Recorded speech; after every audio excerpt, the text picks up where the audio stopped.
Hello there, Dr. Massengill. Good evening, sir. How are you? I'm excited to be here. Yeah, me too. Trying to get there's Dr. Tobias as well. Y'all are on time tonight. How is everybody? Doing well. We're good. I feel like I'm working harder at home than I am at school. Yeah, I know. I never get away from the computer here. We can Zoom to death. But I'm wearing Zoom out. I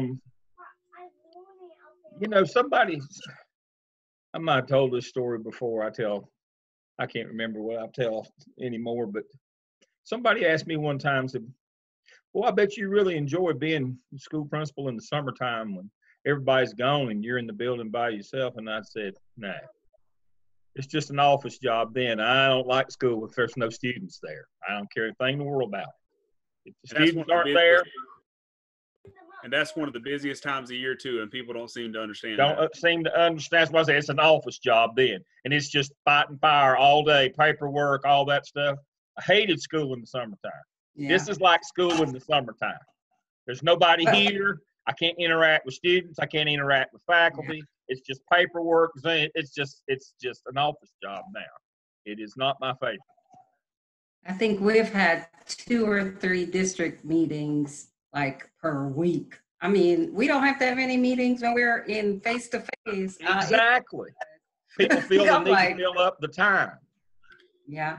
We are having a daily principal, senior staff, director conference call. Daily. Oh, no.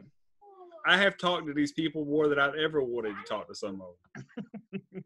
Yeah. And this kind of points out who can and who can't and who is and who isn't. In times like this, without the big infrastructure to support everybody, and you can kind of see people for who they are and what they are now. Some people aren't shining too brightly right now, I'm afraid. If it were me, I'd be having as few meetings as possible. Well, when it's just you representing your school and ain't nobody delegate something to, sometimes for some of these folks the veneer wears off real quick. That's exactly right. That's exactly right. Can you keep can you keep all the balls up in the air by yourself, or is somebody propping you up? That's exactly my point. Right now we're finding out who can and who is and who isn't, and who can and who can't, and who's being propped up and who has the goods and who depends on others. That's one of the things that this will bring to fore is it will, most everybody knew already, but this is a public outing of some people's incompetence. And so this will change things, not only in terms of platforms and money and those kinds of things. This will change things as well in terms of the pecking order of the established order of things in school districts as well, I suspect. I look at it from an organizationalist. There's not a lot of place to hide now. And so it's going to change things. I listened in on the state board meeting Friday morning.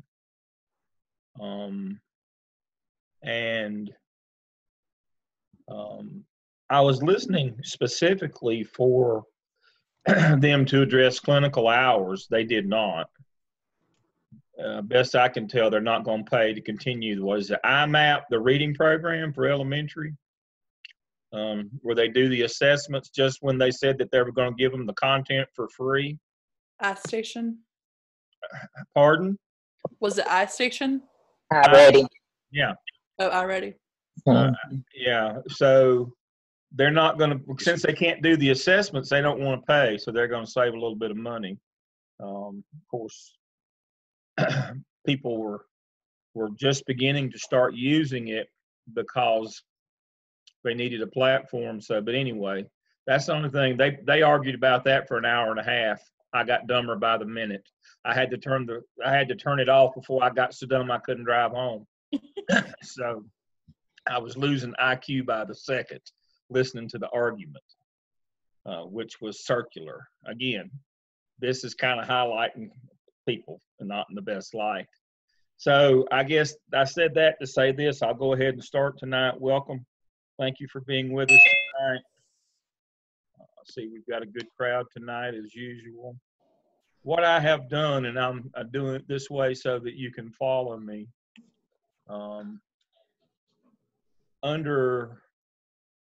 in each of the classes, under where it says Mel's Handbook and Competency Folio Resources, I have put clinical hour suggestions. That document that I sent you that we've been working to develop mostly is Robin Hamilton, who's principal at Parsley Elementary in Wilmington in New Hanover County. But we have put together a suggestion of how you can get your clinical hours during this time. And so I have that here under Handbook and Resources, clinical hour suggestions. I won't open it up. You can read those. I've already sent them out to you. So hopefully you're able to get, the hours that you need. I also want to tell you, I know it's tough right now. It's one of those times when you get to the end of your rope, you just got to tie a knot and hang on. Especially learning new systems, platforms, but you folks are uniquely positioned since you've been involved with Zoom so much and other learning platforms, Blackboard and TaskStream and all these different learning platforms, which are all similar. You folks should be in positions to be able to help people and to be leaders. And so hopefully this time is not too disruptive and that you can get your 80 hours in this semester. If you're going to have problems with that, just let me know. We can make an adjustment. We can look at that. You've still got time coming up down the road to get some more hours in. But since you folks are on pace to finish in August 1st, I think there's going to be a ceremony that day. They have canceled the May one. And it looks like we are going to have a summer graduation, and hopefully August 1st we will be back inside. Maybe they'll do more than one. In the past we've done 3 in a day. They did one at 10, one at 3, and one at 7. I'm certainly hoping on August 1st we won't go outside. It'll only be slightly less hot than the surface of the sun on August 1st. And I'm quite sure that we'll have some sort of a major thunderstorm that day, as we always do when it's 112 degrees.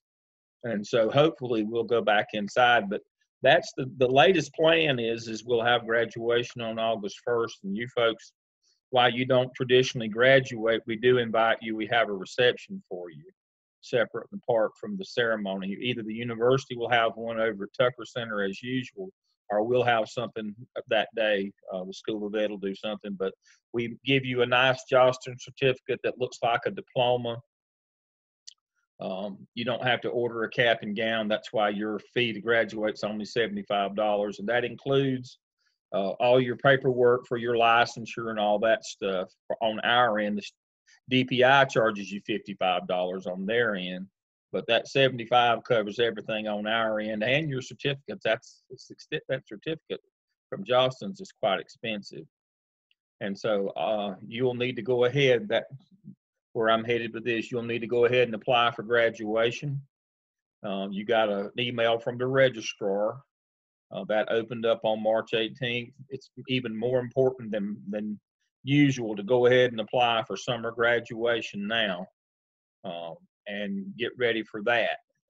So that backs up into clinical hours. You're going to have to get, between now and then, you got to get your 80 this semester and you got to get 80 this summer. It's going to be hard. But since everybody's working from home, you can probably sit in on some meetings and do some things this summer as well. So hopefully your hours won't be a problem, but please let me know if they're going to be a problem. I don't think that now, looking at let me go back to share here, looking at our weekly schedule coming up next week, we have We have our Easter break week next week. And then after that, it gets real quick. We only have 3 sessions after that, 4.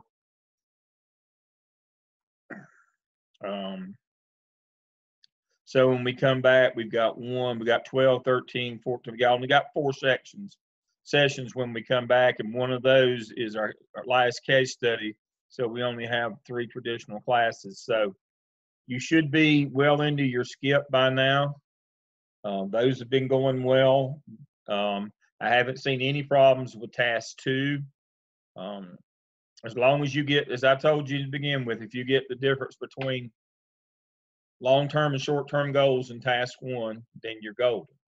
You know, short-term goals are communication, how to communicate with parents. Long-term are activities, and they can be online activities or activities that you can do once you've got parents hooked where you can help them help their child.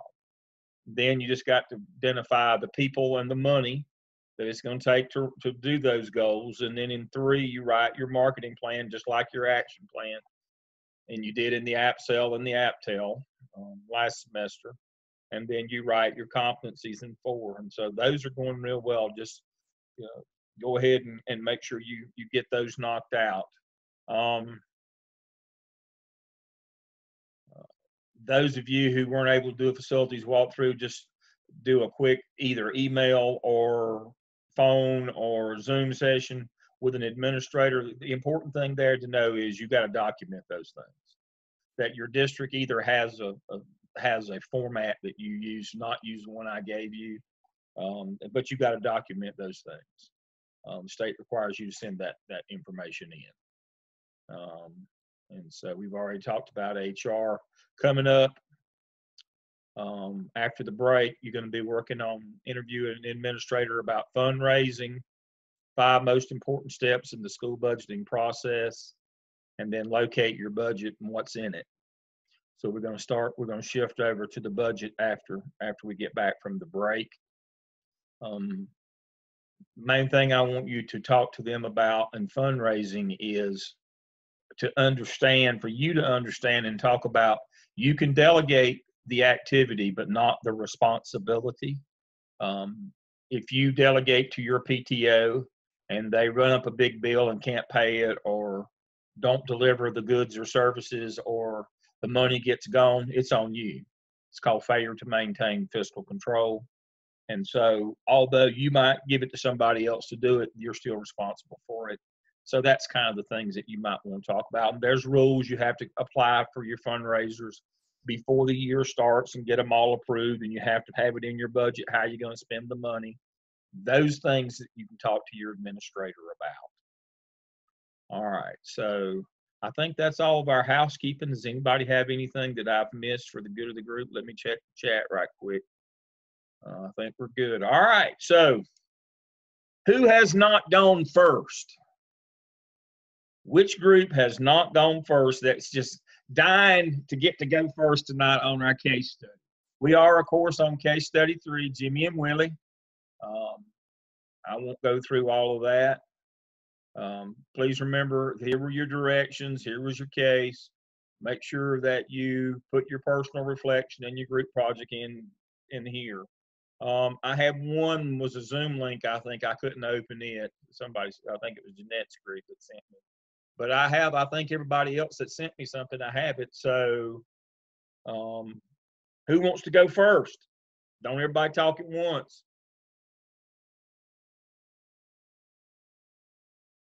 Hello, is this thing on? My group can go. I think we're all here. All right, so let's see what I've got here. That's that one. No, it's the PDF one. Yeah. There we go. All right, let me get this out of the way so I can see. All right, so kick us off. Okay. I think the general consensus, so there is a couple who wants to attend prom.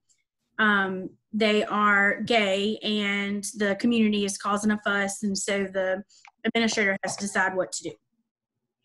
And I think that we came to the conclusion at point blank, legally, the principal has to allow them to attend the prom, as long as they're following all the rules that a opposite gender couple would follow.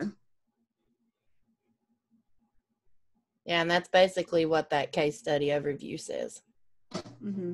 A lot of the, oh, go ahead. I'm sorry. Go ahead, Caitlin. Oh, you're fine. I was just going to say, you know, that they had lunch together and then people saw them kissing, and then the principal got the note saying, or an email saying that they, you know, people didn't approve. And then you had Jerry and Cindy Hudson who wanted to basically boycott the school because of these two boys. And then they collected the signature, and it just kind of fell from there. All right. So here we go. Question number 1. Yes. So this question, how do you pronounce that? Is that veiled or veiled? Veiled. Veiled. Veiled. Okay. So my perception and understanding of what Mary Lou had said, I didn't see it as a veiled threat. There wasn't like an indirect tone to the comments that she had made. So I didn't see that I didn't believe that it was a veiled threat. But ultimately, I think she had good intentions. I mean, of course, she was thinking about the safety of the students, considering not everyone is for homosexual relationships. And with what the parents had mentioned, this seems to be a community that is very faith-based. So she was concerned about the safety of the students. Therefore, I didn't think it was veiled. It wasn't a threat. It was just, hey, you know, I want to make this suggestion because, you know, there could be harm, or everybody isn't going to be on board or okay with you all being a couple or going to prom together. So I believe she had good intentions. Yeah, which All is right. what a principal's supposed to do. You know, they're looking out for everybody. Okay. Brianna? I think that I don't think she meant harm, but also I don't necessarily think, I think she was trying to avoid a little bit having to deal with the backlash from the community. Oh yeah, and you can tell that when you're reading the case study. Mm-hmm. Oh, yeah. And I mean, All right. oh, sorry. What? Going back up one here, your second bullet. Is there a possible problem of antecedent behaviors here? What are antecedent behaviors? Something that happened before. Happened before. Right. Little things that become the big things. Little things that happened before.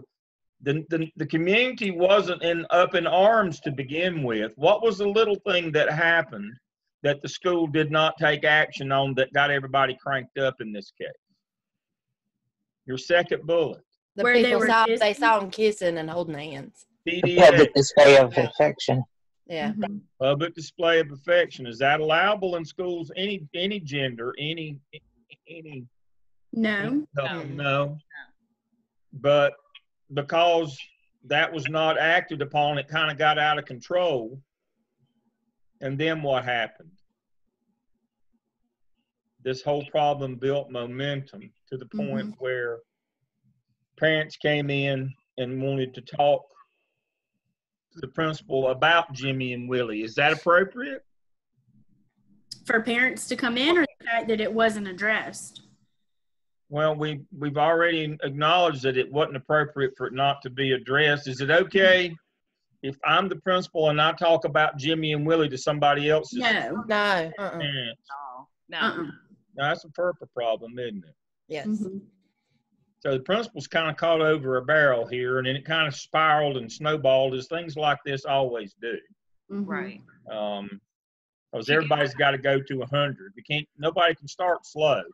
Right. Everything's got to go to 11 immediately. If any ever understand the Spinal Tap reference, everything has to go to 11. Yeah.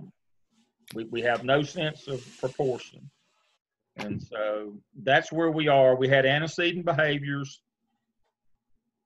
kids displaying inappropriate behaviors in school, and then parents are coming, can't talk to them. Now a petition drive has started, and so Mary Lou calls them in and tells them that they could get hurt if they show up to prom, and she's going to keep them from going to prom for their own sake. And this group does not believe it's a veiled threat. Let me catch this question right quick. Okay. All right. So you've already explained it to me, and maybe I just wasn't smart enough to understand it. You say here that veiled threats are coded statements in which no explicit intentions are articulated. This gives other grounds for claiming there was no legally actionable threat of harm. Veiled threats are similar to indirect ones when the exact consequences of it are ambiguous. Is that not exactly what happened in this case? Well, considering, yes, it is. I guess it is exactly. It's exactly what happened. Well, it's exactly. Now, part of what a veiled threat is, it's not what I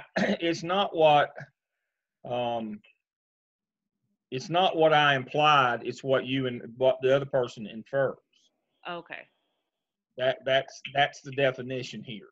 Okay. It doesn't matter what my intention was, and I think you may be exactly right. Mary Lou's the principal, she's trying to protect all kids. But if somebody tells me that I'm going to keep you from coming to prom because if you do, I'm afraid they're going to hurt you, I'd say, well, wait a minute now. What do you know? What have you heard? You should be talking to them rather than me. I'm the victim here. And just thoughts. So here we go. Moving on to question 2. So her responsibilities under law, first of all, she cannot tell the students that they can't come to prom. That's under the Tinker and the Tinker versus Des Moines case.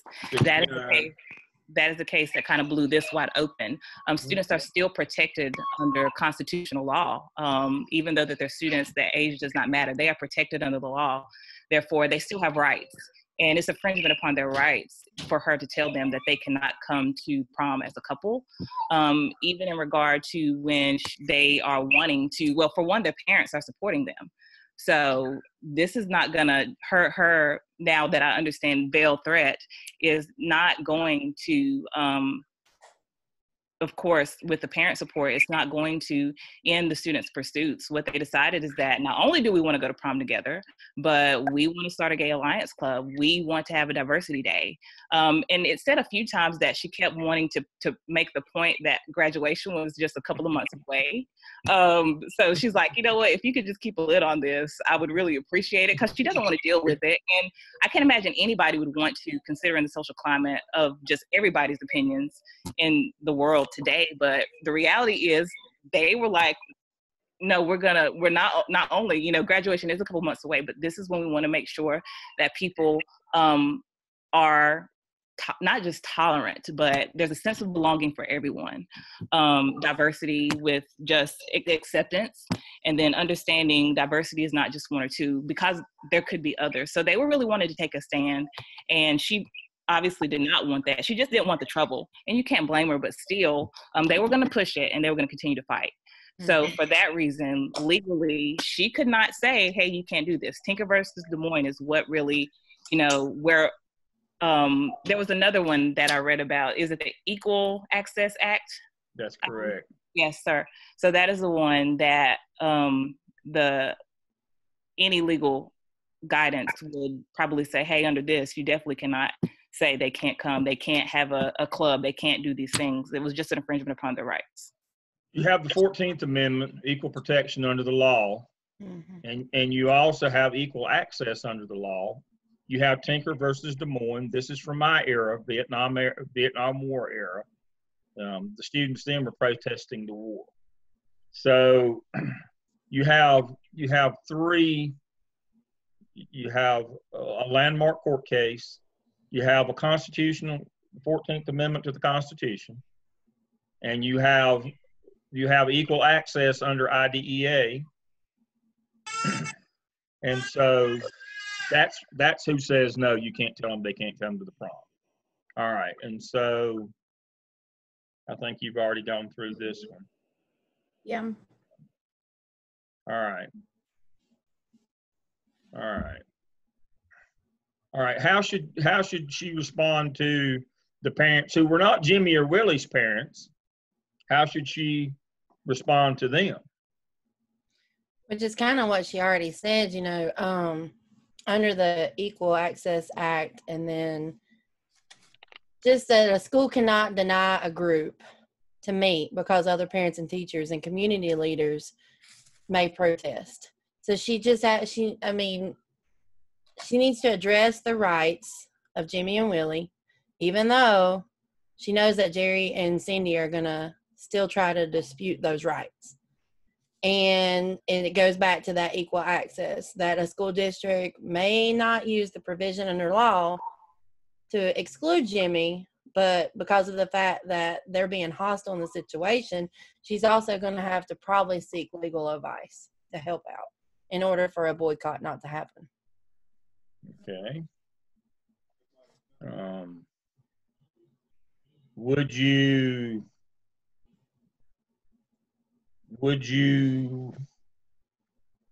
punish people who walked out? No. No. Okay. And when you say punish people who walked out, can you, what exactly, I want to make sure I'm understanding what you're asking. Okay. Exactly. Walk out of. They're threatening a boycott of school. Students are Oh, threatening okay. to walk out. No. Well, I mean, if they are breaking rules, if they're not showing up to school, I mean, I think whatever discipline procedures are in place have to be followed, because the other boys aren't breaking the law. They're choosing to respond to that. But it's their walk out also, right? In a stance to protest. Is that not the same thing with? Well, it's free speech. And I'm asking, Dr. Lamb, that's like a real question. Yeah. So the question is do students have the right to lawful demonstration? Right. And the answer is yes. As long as they don't, I mean, that's their free speech. Right. Now, as long as they don't disrupt, I think you had this in here. Let me go back. Yeah, right there. Yeah. The So the knife cuts both ways is the legal argument here. They have the right to form the group. They have the right to go to prom, but students also have the right to walk out as long as they're not disrupted. Right. So if they walk out during school. As long as it's not disruptive. Jeanette just pointed out the Hazelwood case, which is the case that speaks to that. They have the right to protest as long as it's not disruptive. Now, some school districts use that as a way to punish. They argue that if you walk out, it is a disruption. Courts have found it both ways. As our judiciary grows more conservative, I think they would probably side with schools more, but it's been about 50-50 so far. And so that's one of those things that, that you would definitely want to talk to your district about and your legal department, your superintendent about. All right, students are threatening to walk out. What if they walk out? Is there a way that we can do this in an orderly fashion where we allow them their protest, where we won't get sued over that if we take steps to against the people who walked out. Yeah, and so Dr. Massengill just pointed out, typically in your lower grades, we don't allow walkouts. We do generally in high school, as long as it's orderly. But yeah, we don't in the elementary and the lower grades because of the safety and supervision factor. Right. But in high schools, we are more lenient with that. It's almost district by district, school by school basis. But in a case like this, you again, the knife cuts both ways.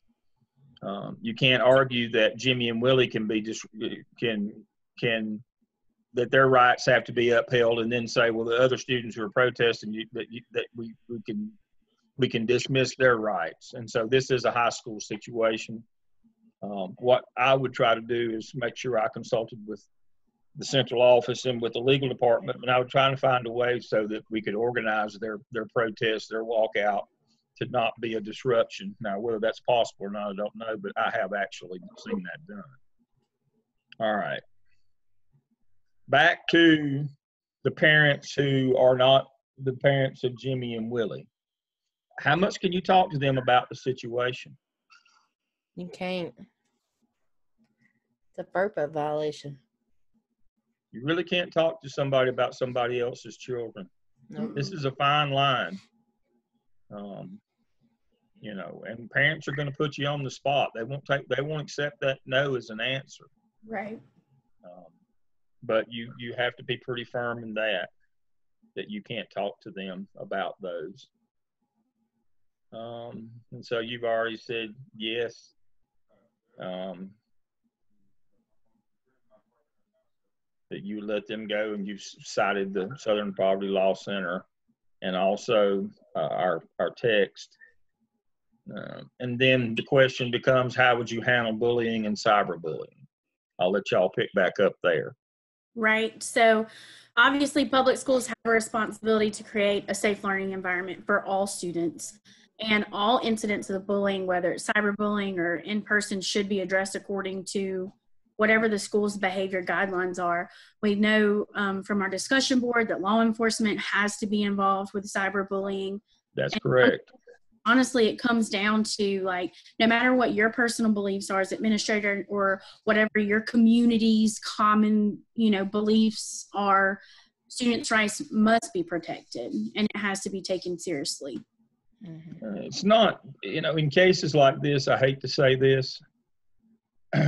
Let me qualify what I'm going to say by, I thought we were better people than we've turned out to be lately. I really did. I thought we had gotten over some things, but we haven't. Yep. And what worries me the most about cyberbullying now is not just people's feelings being hurt, but people actually physically being hurt. Right. People are carrying these things too far. And that's why, the default for me is always, if there's a case of bullying or cyberbullying, when there's a case of cyberbullying, my default is get police involved, because it leaves the virtual world and comes to the physical world in terms of physical violence all too often, and bad things happen. 10 years ago, I wouldn't have said that, but now I know enough now to know that people put words into action now. Yeah. And people aren't as good as I thought they were. And so that's why, with cyberbullying, you just don't know what's going to happen. You've got to get it in the hands of law enforcement. Okay. Very good job. You did a good job legally documenting your case. That was an excellent job. Thank you. Okay. All right. Rosie said she wanted to go next. Where are you, Rosie? We're right here. Hi. Hey, how are you? Good. How are you? Good. All right. Start us off. Okay. So ours, we started ours right here. Did you have it? Okay. The case study review, just basically an overview on Jimmy and Willie's relationship and the toll it took on the school itself, how people were reacting to it, how the parent community signed a petition to have action taken against the couple, how the principal was reacting to it and informing them about their displays of affection, and her perspective on that, which we will later discuss as an answer on one of the questions. She tried or indicated that their PDA was a disruption to the learning environment, and how their days of diversity or day of diversity and day of silence, how they were pretty much, I mean, they were just trying to inform and educate the schools so they would better understand the situation here. I mean, because, you know, as you mentioned, some people just haven't gotten over certain things, and just indicating that it could create issues because of graduation. And the main issue here being that their rights were not taken into consideration. We move on. Did you put, yeah, okay. That their First Amendment rights are protected by the Constitution, and as long as they do not present a clear and present danger or threat, they were not necessarily doing anything wrong. And as our group discussed, you guys jump in whenever you want. Sorry. Yeah, as our group discussed, I think it was Geraldine who brought it up, and Kimberly as well. Mary did too. Well, actually, everybody kind of did. That if you're going to hold your straight students accountable for something, for doing something, and you're going to be okay with them doing something, well, it's kind of, I mean, it goes both ways with that and how they display protection. Yeah, so here we talked about, you know, board policy and how, you know, the principal did not address the PDA prior to the community becoming in an uproar.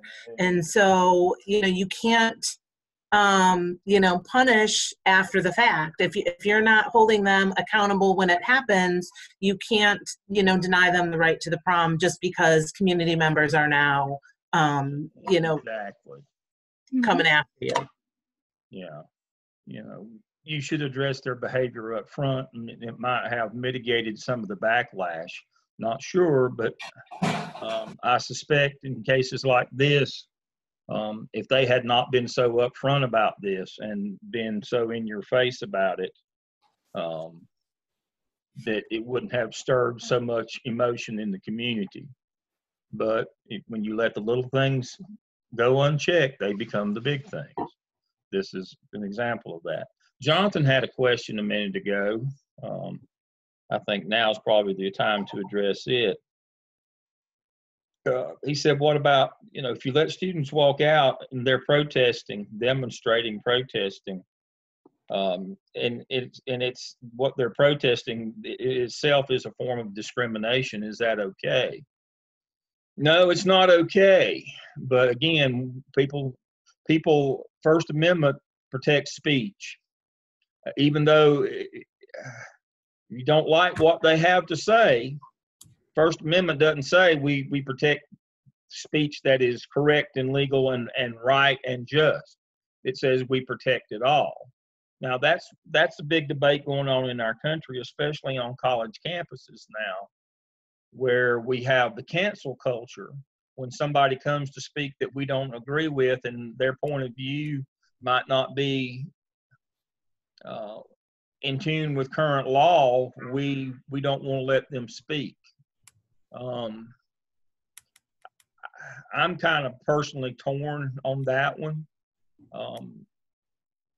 You've got to let them speak, even though although they may be wrong. You have to let them speak anyway. That kind of That's what reminds the law me of says. that kind of reminds me of Westboro Baptist Church with some of the protests and the picketing of funerals and such. Really reminds me of that. Don't like what they have to say, but do they have the right to say it? Yes. But Jonathan, you know, asked a valid question here. I mean, what they're saying is discriminatory. And, you know, we go back to Charlottesville. The groups that were protesting there, I mean, they were neo-Nazis, racists, but they had, you know, if they have a right to assemble. You know, that's a tough one for society. That's why I said I thought we were better people than we were. I didn't think we'd have to, at 2020, I didn't think we'd have to debate things where people, we had to worry about people getting out and protesting and behaving the way that they do now over some of the issues. I thought we'd put some of these to bed, but obviously we haven't. And so, yeah, we're going to have to let them, even though what they're protesting is in fact a form of discrimination. We have to let them do that. All right. So we've gotten board policy and then the questions. Yeah, so the first question, would you consider Mary Lou's comments veiled threats? As a group consensus, we all agree that they were veiled threats because it seemed that she was trying to manipulate their decision to not attend just to not deal with the consequences of them attending. And we quoted the case study 3 materials, the page where she, like that quote right there, where Mary Lou asked them just to wait until after graduation to resume their relationship to support that answer. All right, so looking at Mary Lou's responsibilities under the law, we were looking at board policy and Title IX. So board policy said that it was against student PDA. And we were thinking with it being enforced, is it only being enforced against this gay couple while like the straight couples were allowed to hold hands and kiss and stuff in public? So we were talking about how that would be arbitrary if it was enforced for this gay couple and not for the straight couple. So that would definitely be violating Title IX with discrimination. Right. Yeah, you got to keep everybody, but you got to make everybody behave, not just them. So then we talked about how she should respond to the concerns of Jerry and Cindy Hudson and how just even the community at large, she has to ensure FERPA. She cannot discuss the case specifically with anybody outside of the boy's parents. And really, it just needs to be an overall general statement of, you know, going back to always board policy. You know, this is what our board states, this is what we're going to enforce.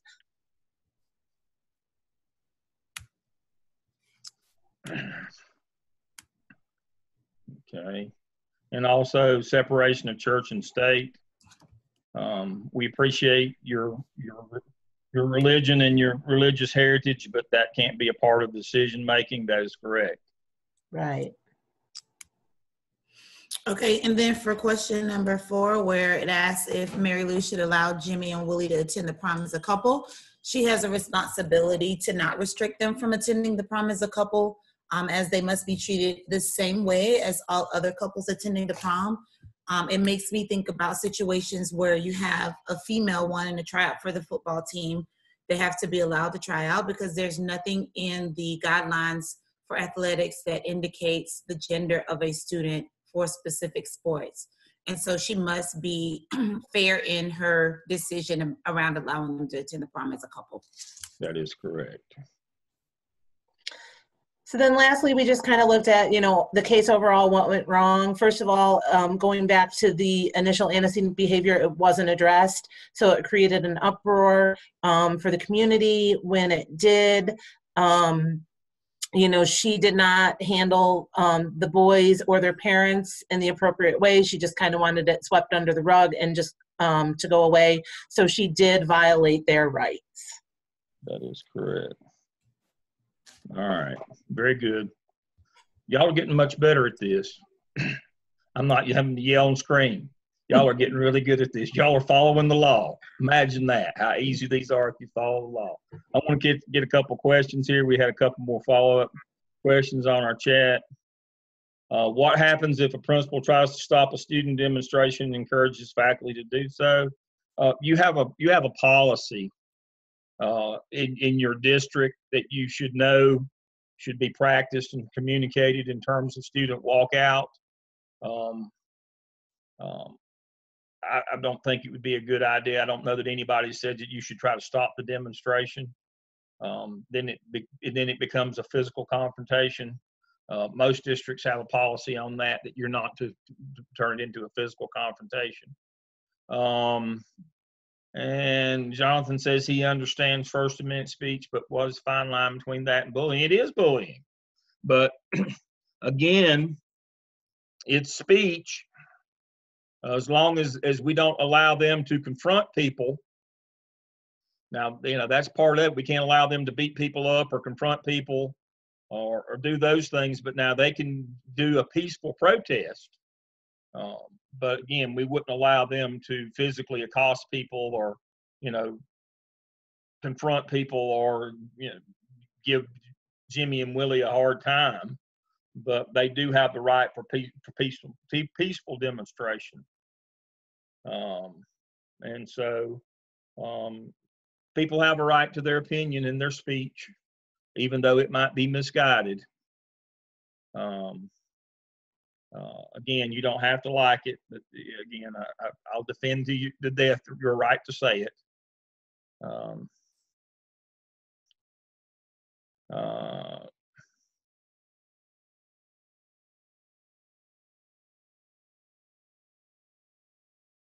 I asked a principal asking faculty to stop a demonstration. Put it in writing and send staff email. Okay, Sandra, you might want to speak to that one. What is that one? I'm asking because when I transitioned from one school district to another, there was a year where students were trying to organize a demonstration. And basically I asked that question because it happened to me where there was an all staff email sent to staff encouraging us to try and stop and prevent the students from leaving the classrooms at the time they were supposed to walk out. So I was asking, like, if a principal tries to stop a demonstration or does something like that, what happens? And how is that addressed and handled? Is that handled by district leadership? Yeah, yeah, exactly. That one would have to be. Most district leadership would not support that.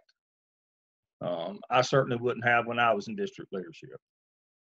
Don't turn a verbal confrontation into a physical confrontation. Right. Nobody wins in those situations. You don't look good with students' blood on you.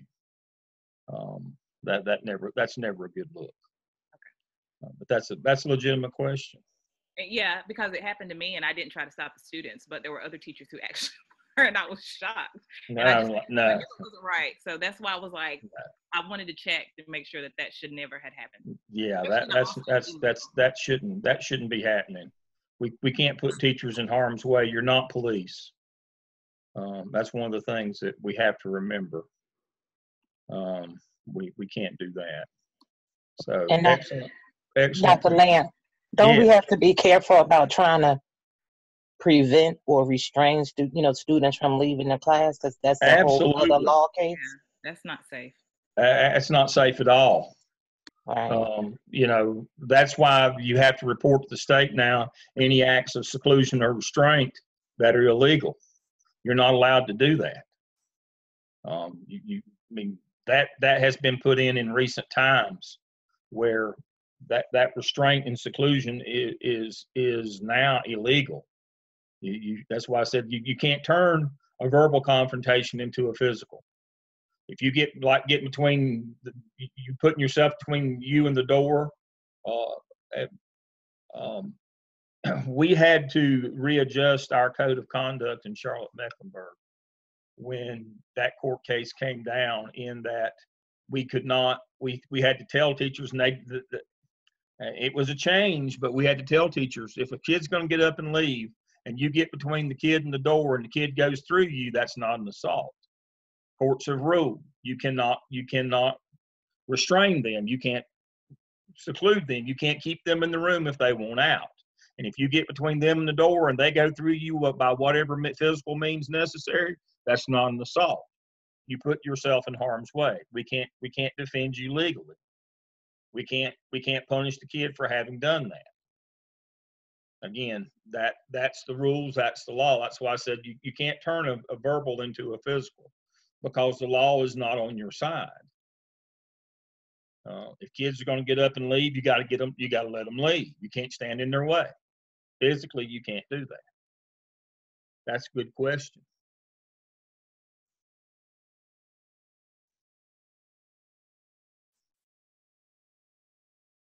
Okay. I'm working through these.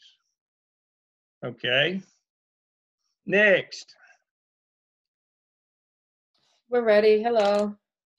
Hey.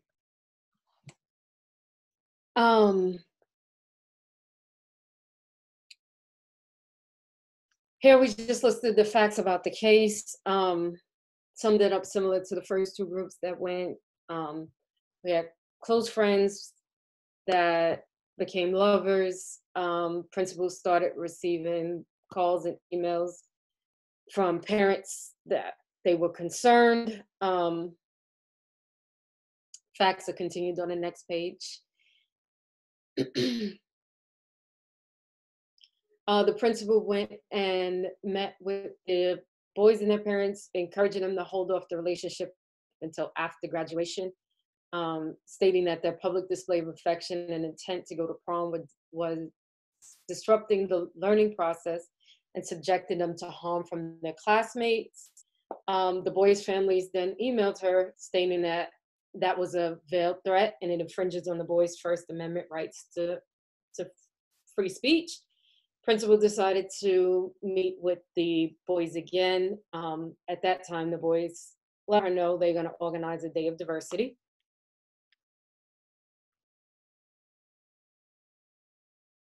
Our group did consider her comments to those parents a veiled threat, specifically when she tells the parents to speak sense into their sons, and when she tells them twice to wait until graduation to resume their relationship.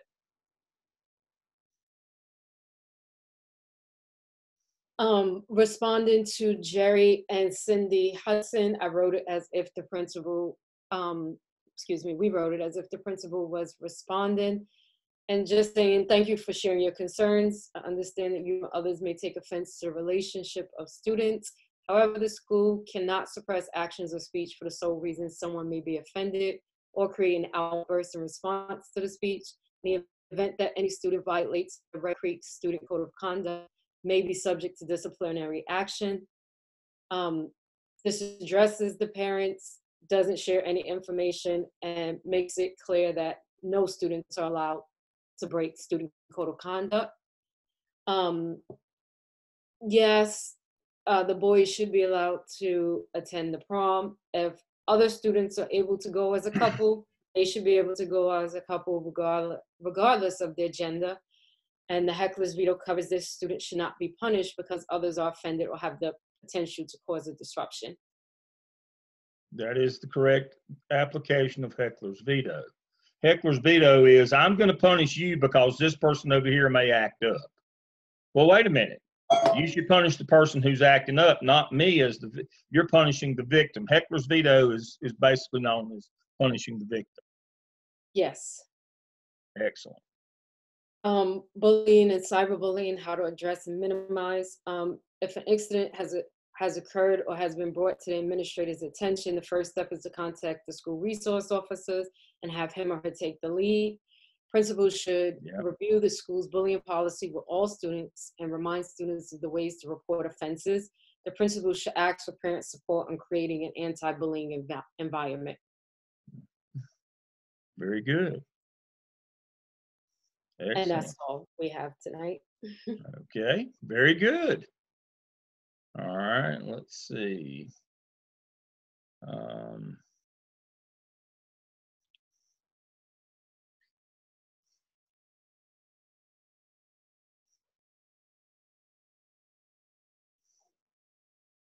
So we've got Amy and Victoria.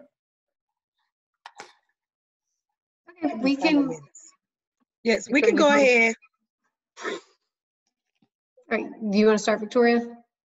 Okay, well, with the first slide, basically is what most people have already been saying. In this case, the principal is violating the law and policies. While the public display of affection is frowned upon for all students, the actions must be consistent for all students. We went from the idea of, has it been a thing where all students have been warned about public displays of affection, or is it just because this particular couple is gay and it makes other people uncomfortable? Was the school code of conduct violated? How was the behavior addressed for all students? And what is done to one student must be done for all students. If they can't walk around holding hands, no student should be allowed to walk around holding hands. Correct. Would you consider Mary Lou's comment a veiled threat? We said yes. We did consider the comments a veiled threat. because she did basically make it seem if your children continue, this may happen. But there was nothing in what she said that made anyone believe that she had a strict policy against bullying. It almost is like she was saying, well, if it happens, it's just going to happen. Ain't nothing I can do about it because they shouldn't be doing it. Yeah. And that's part and parcel of heckler's veto as well. Heckler's veto is basically a veiled threat. Something bad's going to happen to you, and I'm going to let it happen. That's how she made it sound. Well, I mean that's the way the case reads. Is that I'm powerless. Something bad's going to happen, and it's not my fault. And that's the definition of heckler's veto. Is I'm going to take actions against you. I'm going to suppress your rights. And let the person who is the heckler veto your expression. I'm going to give them the power to do that heckling or bullying. I'm going to allow that to happen, and so that's what heckler's veto is. It is a veiled threat. In this one, what are Mary Lou's responsibilities under the law? We said she has the responsibility to protect the freedoms of all students in the school, and not allowing students to attend the prom is against the law and policies. And then the case that we mentioned, like others have, Tinker versus Des Moines. Basically, the fear of what might happen is not to override student rights. And that's basically what she's doing. She's fearful that bullying is going to occur, so she's going to not allow the kids to go to the prom. So that's in violation of the law. And then we also mentioned heckler's veto, not allowing students to attend. She's essentially punishing the victim, which we talked about. Responding to parents' concerns. Legally, she can only respond to the parents of Jimmy and Willie about this specific situation. It would be FERPA violations to discuss the students, Jimmy and Willie, with the other parents that are protesting. She would need to tell the parents who are angry that their students have a choice on whether to attend the prom or not, and kind of like put it like your kids don't actually have to go. That's up to them, if she wanted to address those parents. And then should she allow them to attend the prom? We said yes. They should be allowed to attend the prom just like any other student. Prohibiting their attendance would be violation of the law. And then Victoria and I just talked about, we felt like she probably had good intentions. She believes she's protecting the students, but unfortunately principals must follow the law instead of what their intentions are. Then the next one, minimizing bullying. What could she possibly do? Professional development on how to address or minimize bullying. Some teachers still sometimes might not know, is this bullying? Should I consider this bullying? Exactly. We need to just kind of see the signs. We can't let little things go and they become big things. Have student services like your guidance counselors, which a lot of schools do that, do presentation on, how bullying looks, what to look for in the students, and make sure there's a clear protocol so that students can report it. So no one feels like if so-and-so knows I told this or whatever. And a lot of schools now do have that, whether anonymous hotlines or whatever it may be, so that students can report any signs of bullying. Excellent. I am going to attempt. Let's see if it happens here. Look at that. Can y'all see that? Carlene, yes, Jeanette, Ebony, Jen, is it on the screen? Yep. Thank you. That. Yes, I'm here. All right. All right. So we're just going to go into that first question about the veiled threat. We felt that it was, and the language that we felt indicated it were danger. They courted, subjected them to possible harm, speaking sense to the boys, and then when she said disruptive to the learning environment, well, prom is not an actual learning environment. So I thought that was kind of humorous. Yeah, I did too.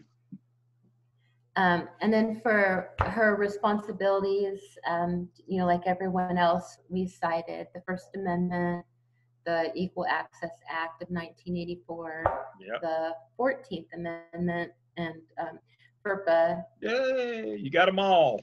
Okay. And somebody even mentioned Title IX. That's, you can also throw Title IX in there as well. Excellent. Yeah. Okay. Excellent.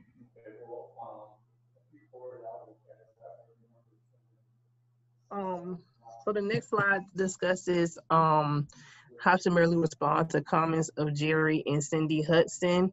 And I've stated that first, one thing that she shouldn't do is break the confidentiality of Jimmy and Willie by disclosing information to those parents just because their students attend the school and they're just expressing their dislike for how it's being handled, that wasn't her place to disclose that information to them. All right. And I like your first one there, your first take on this one there. Parents will come in and say the most racist, discriminatory, and harassing things now, and that didn't used to be either.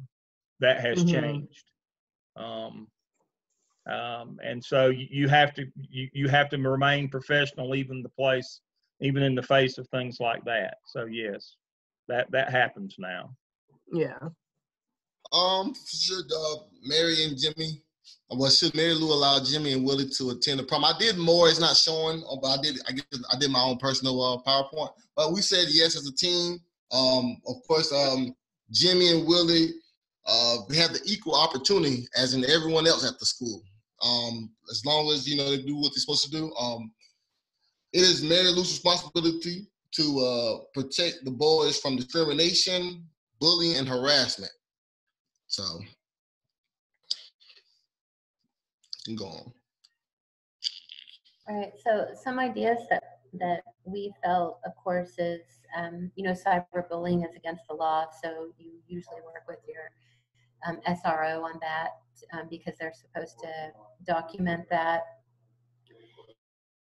and investigate it. And then also, I believe, this is just my personal belief, that there are 32 states that have legislation, although it's not North Carolina, that protects our LGBTQ community from bullying. So I feel like at the state level, that something needs to be done to protect students. And then also, and I don't disagree that we can't have guidance counselors talking about these issues, but that's not really working with the students. And so in the research, that we've all been doing with community building and changing culture in our building, that's really where it starts, is building a school culture of respect.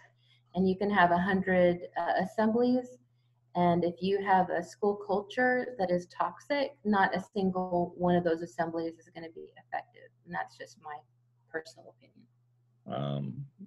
That's an excellent point, Jeanette. Have I missed anybody's presentation? Great presentations. And now I want to kind of take off on what Jeanette said. Oh, Jonathan. Where will I find yours, Jonathan? Brenda, did you send it? Yes, I uploaded it to the case thing. All right, which section? 6 or 8? Huh? Case 3. Yeah, but which section are you in? 6. What are you talking about? 6. Let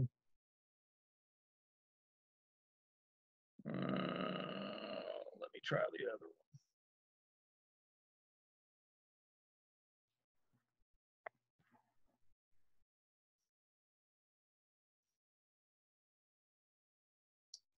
All right. Dr. Lamb, while you're finding their PowerPoint, can I share a situation? Sure.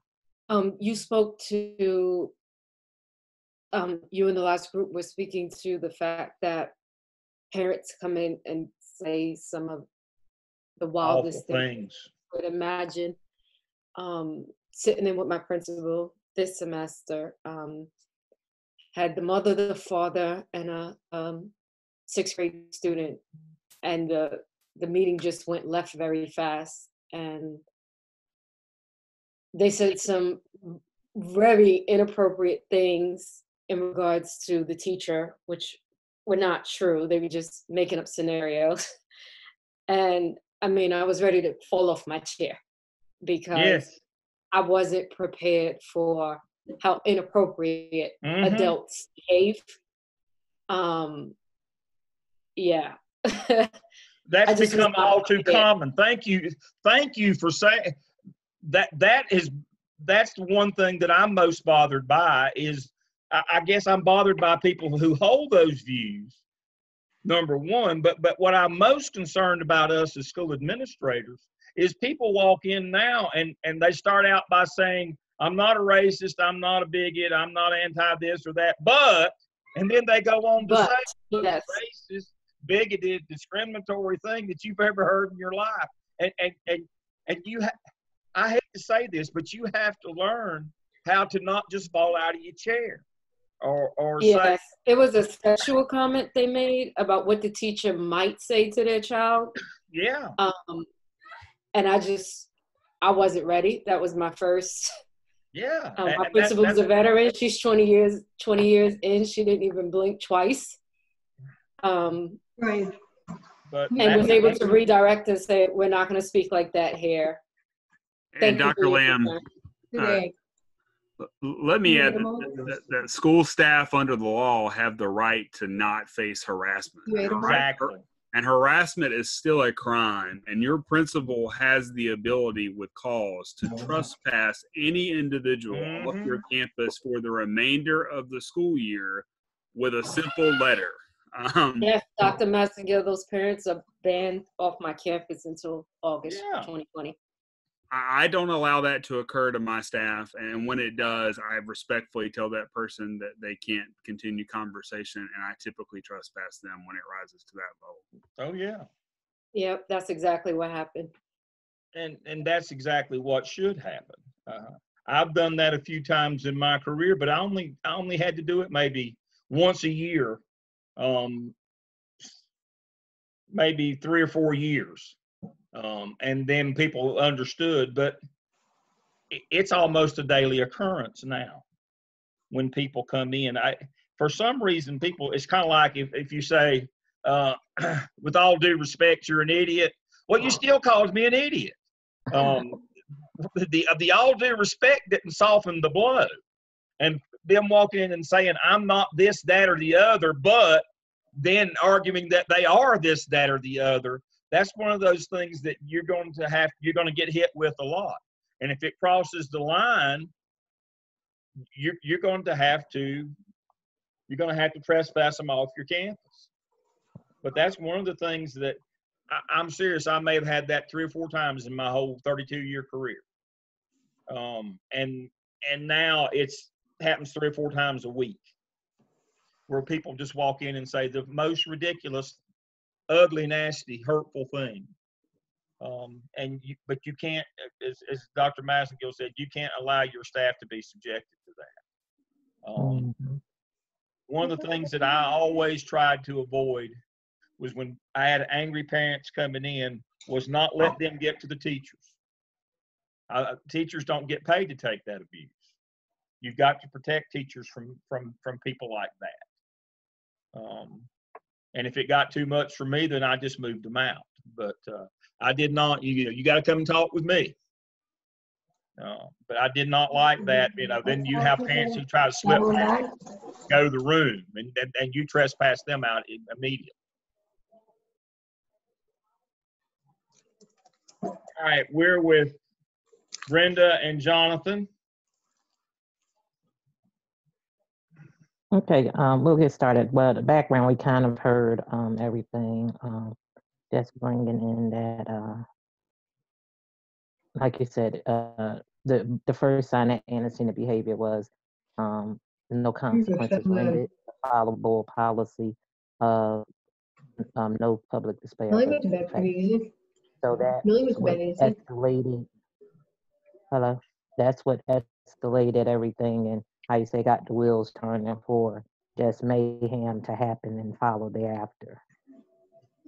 You can go to the next slide. Okay, hold 1 second. I'll be right with you. Okay.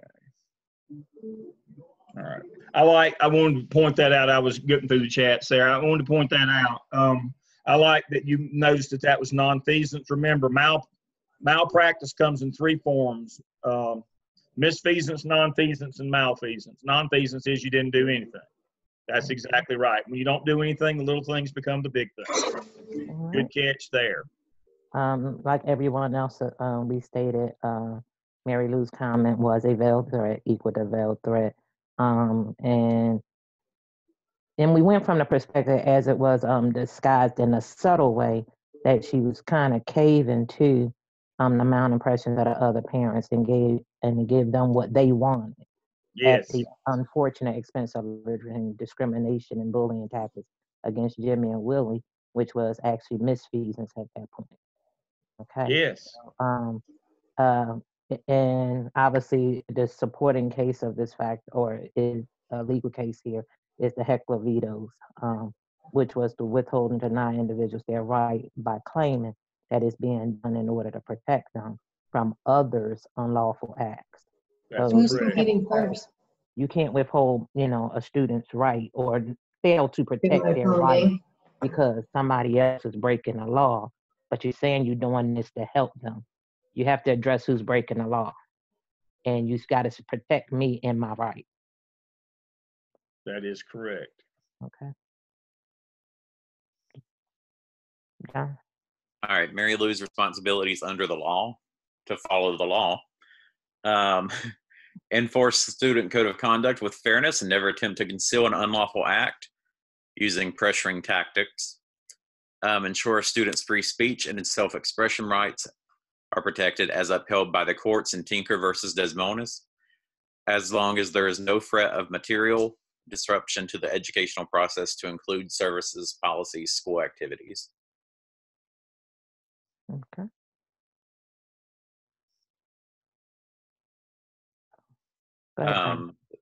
Yeah, her responsibilities under the law continued. Provide all learners equal access to all events held throughout the entire instructional day based on Title IX.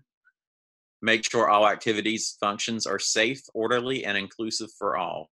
Title IX states that no person in the United States shall, on the basis of sex, be excluded from participation in, be denied the benefits of, or be subjected to discrimination under any education program or activity receiving federal financial assistance.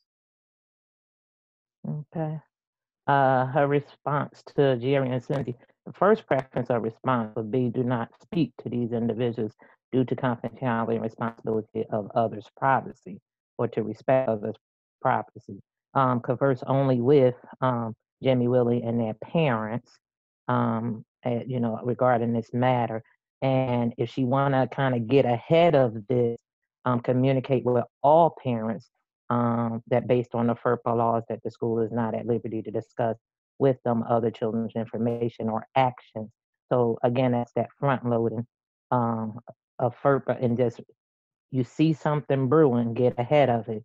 And we know FERPA is the federal law that affords parents the right to have access to their children's educational information. And the only way she could talk to them, mostly and Cindy, is to go into the situation about the young men, and she's not at liberty to do so.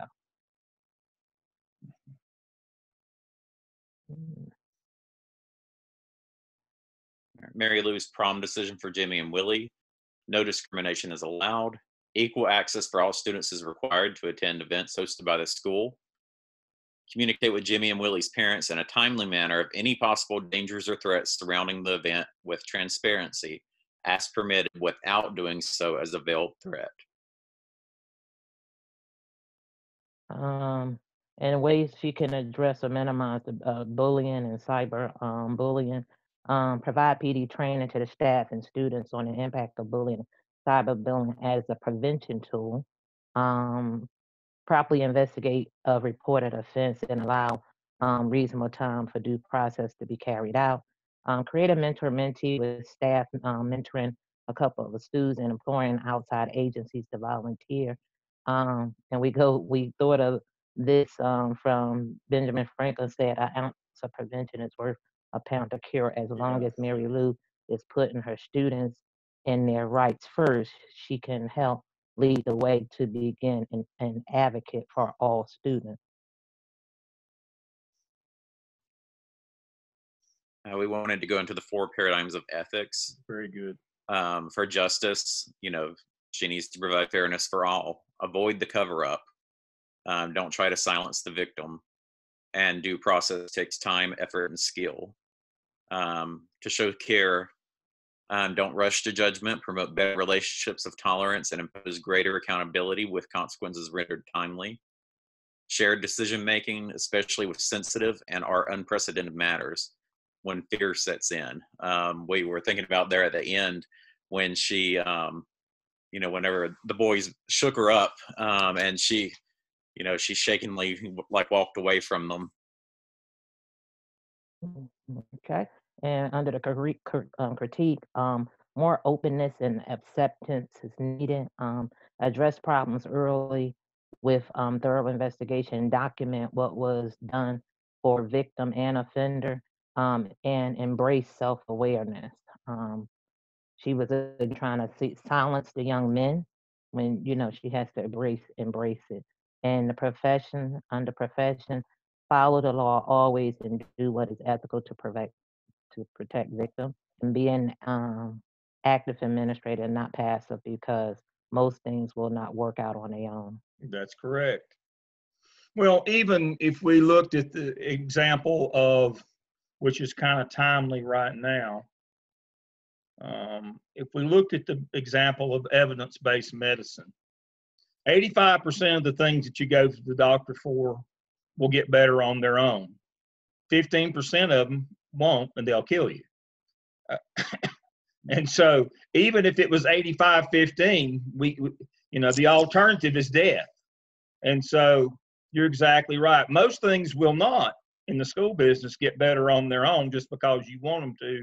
If you ignore them, they just get worse. That's the law of antecedent behaviors. They just get worse.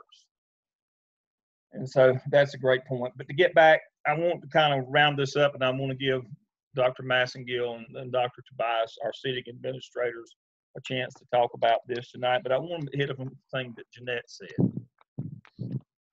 Back in my day, we started to have to deal with these kinds of problems.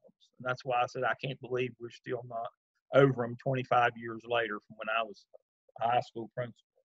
We were starting to deal with these problems in the big city in Charlotte. Not that being gay is the problem, but the backlash of these kinds of things. And so we had students who wanted to form a gay straight student alliance. And of course, you know that the rule on any student club is they have to have a faculty sponsor. And so one of the ways that folks were trying to get around it is they would say, yeah, we'll allow you to form a club. And then privately, they'd say in a faculty meeting, nobody here better not sponsor this club. And that goes back to what Jeanette said, is that you have a culture in your building. And you can have all the training and staff development and assemblies till you're blue in the face. But if you're not, your true self shines through as administrator and an administrative team. And just like those people, they want to publicly say, yeah, we welcome having these groups, but then privately, we're not going to allow anybody to sponsor it. That way they can't do it. Look at us. Well, but that's what came through in terms of the culture of the organization. And so if you're having problems like this, it's because you didn't deal with things in an upfront and appropriate manner to begin with, usually. And you're not as good a people as we would like to think you are. Well, in history, we've had a lot of groups who were discriminated against for different reasons, race, religion, those kinds of things. This is just another example of that. I don't know how long it'll take us to get over it, but we seem to have gone backwards lately on things like this, which is I'm disappointed in my old age. I was hoping that we'd get better as time went on and not went worse. We've reversed course a little bit, but hopefully we'll get back on the straight and narrow. But it's kind of like, if we don't protect everybody's rights, then none of our rights are safe.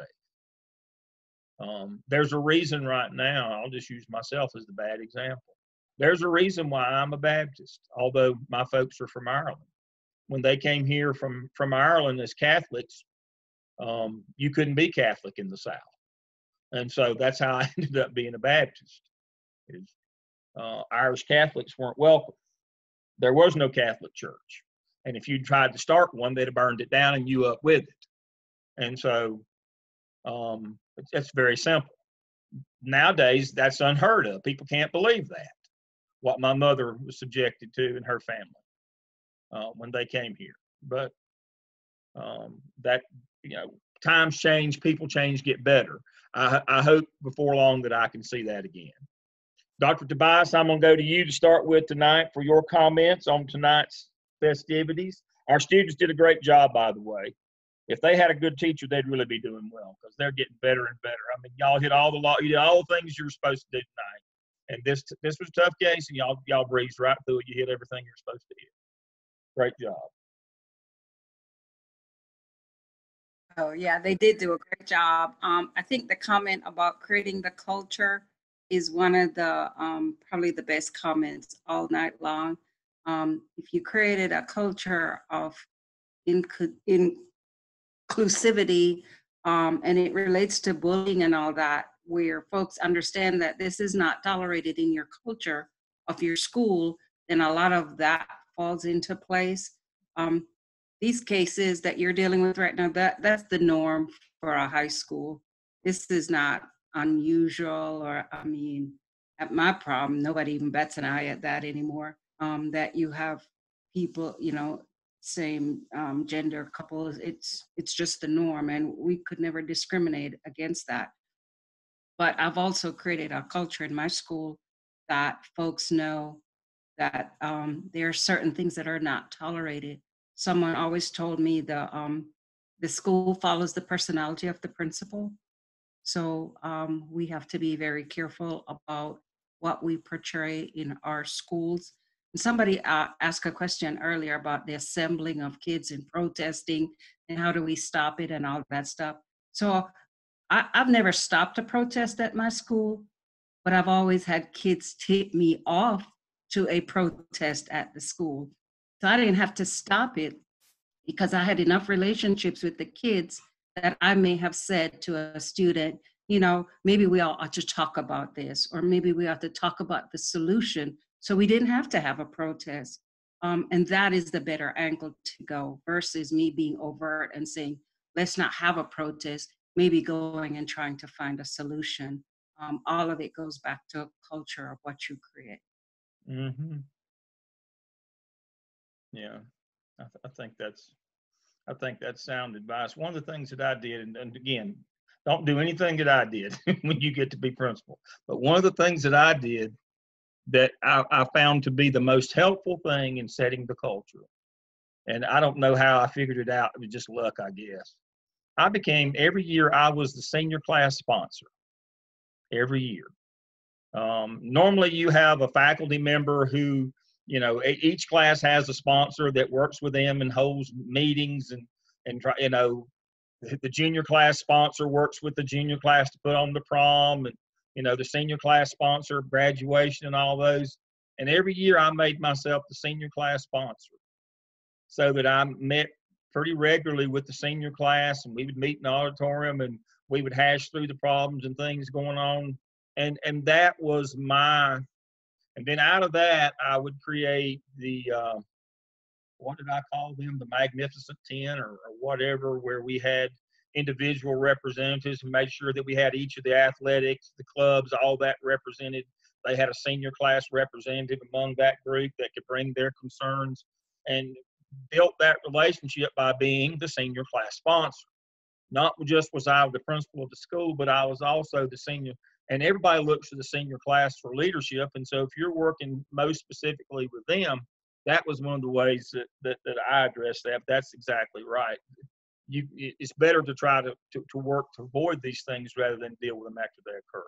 That's exactly right. That's a great point, Dr. Tobias. Dr. Massengill, he's loosened his bow tie. He's ready to go now. Yep. So, what I would say is Dr. Lamb, Dr. Tobias are absolutely right. Culture trumps strategy almost every single every time.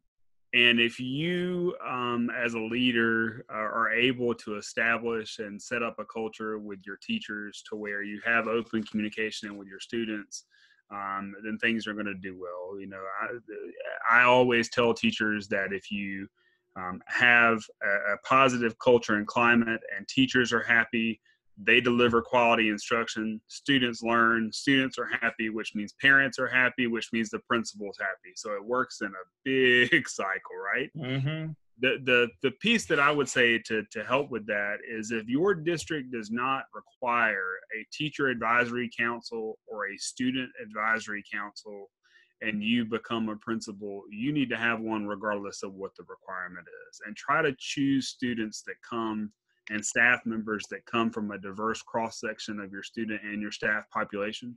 So you're hearing points of view that are not just those students who might have influence or those parents who might have influence or those teachers who might have influence. And there have been more than one occasion, there has been more than one occasion where I'm considering something to propose to sit or to implement managerially. I'll take that to one or more of the advisory groups, and I will realize that had I done that, it would have been perilous for my continued employment. And without a doubt, taking it to those groups, I end up coming out with something that's even better than I was thinking of. Yeah. And so that type of open communication can keep you from avoiding pitfalls like this particular case study, because you'll have students that'll come to you and say, hey, Dr. Massengill, such and such is considering doing this. You might want to go talk to him. And then I'm able to be proactive rather than reactive, because if you're reactive, you've already lost the battle. Oh yeah. You're knee jerking at that time and it's not going to go well. But there's a lot of good legal things in this case, and you folks hit all the right notes. But again, we go back to the end. It's all about culture. It's about expectations. It's about communication. There's so many good pieces in this case. It is timely, unfortunately. Maybe I'll live long enough that when I teach this class, I won't have to use this case study. It won't be a thing anymore. But we're not there yet, but hopefully we'll get there. I may not live to see it, but one day we'll get there. Somebody famous said that, one of my heroes. And so hopefully we'll get there one of these days. All right, anybody else have anything for the good of the group? All right, I'll see you in 2 weeks. Y'all get the week off. Get caught up on your skip. I know you're kind of snowed under with what's going on at work right now, converting over to online instruction. So it's timely that y'all get to take a week off from me. And so I'll see you in 2 weeks. Everybody have a good time. Stay safe. Good night. Good night.